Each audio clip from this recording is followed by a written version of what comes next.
Some steps are missing from the following proof that for all sets A and B, the union of A and B complement minus B equals A minus B union B complement. Indicate what they are and then write the proof correctly. So let's take a look at this proof. Let any sets A and B be given.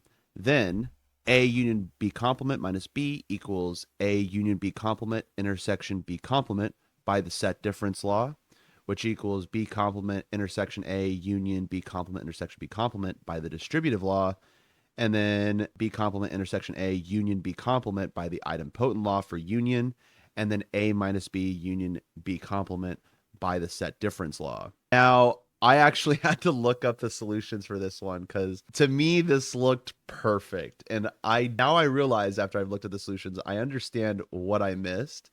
But I have to say, this mistake is extremely subtle. And I've seen so many students make this mistake. I've made this mistake so many times. But the reason why this is wrong is because we're using the distributive property incorrectly. If you notice here, the author of this proof is distributing the B complement inside this parentheses. Now, we're allowed to do that with the normal distributive property. If you have like a multiplication times a parentheses with an addition, you can distribute that multiplication to both terms. So if this was algebra, then this would make a lot of sense. But let's take a look at what the distributive law really says. There's two parts. Either we can distribute this A union to both parts, or we can distribute this A intersection to both parts.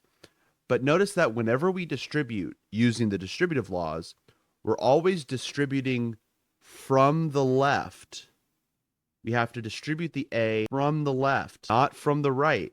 If you notice, B complement is being distributed from the right. Now, the normal distributive property for algebra allows for this sort of thing, but the distributive laws in set theory do not allow for this. And so we have to include an extra step to be able to apply this distributive law. This is super close, but we have to include a step here that says this is equal to B complement intersection A union B complement. So all I'm doing is I'm taking these two terms here and I'm swapping them. Now, the reason this is true is because of the commutative law. We can rearrange the order of any two terms via intersection or union. You can just swap the order. But we have to swap the order first before we can distribute that B complement. Now we can distribute the B complement. And now this proof is fully complete. Everything here is correct. In fact, the next step we don't have to fix or correct because we end up getting the same result anyways. And then everything from there is correct.